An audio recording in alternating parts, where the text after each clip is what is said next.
से पहली बार आया है।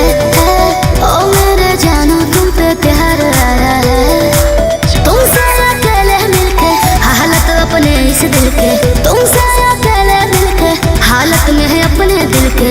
ओ मेरे बाबू का होना, लड़कियों के झांसे में मैं तो रहूंगा, मक्खन लगा के लगाती है चूना। बहुत यार कुछ भी।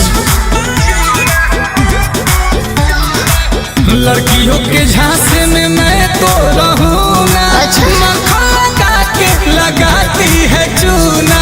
कुछ भी बोलते हो।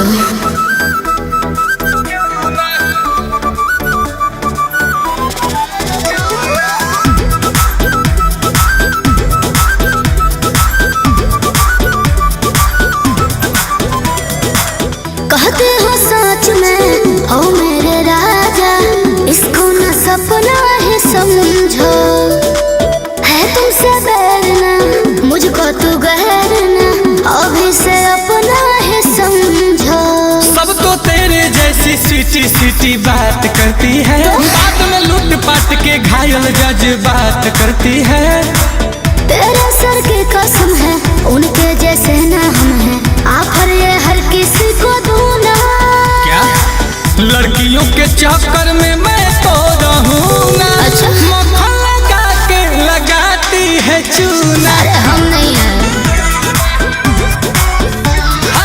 लड़कियों के झांसे में मैं तो रहूंगा, मक्खन लगा के लगाती है चूना।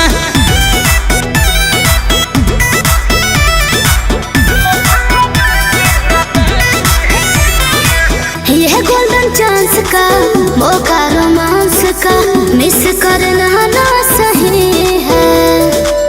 आज के बाद में रहेगा याद में, फिर मिलने वाला नहीं है।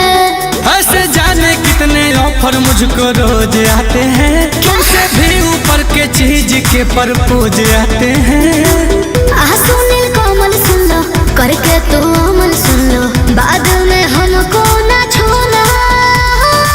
लड़कियों के झांसे में मैं तो रहूंगा, मक्खन लगा के लगाती है चूना। अच्छा। लड़कियों के झांसे में मैं तो रहूंगा, क्यों? मक्खन लगा के लगाती है चूना चूना। हम वैसे नहीं हैं।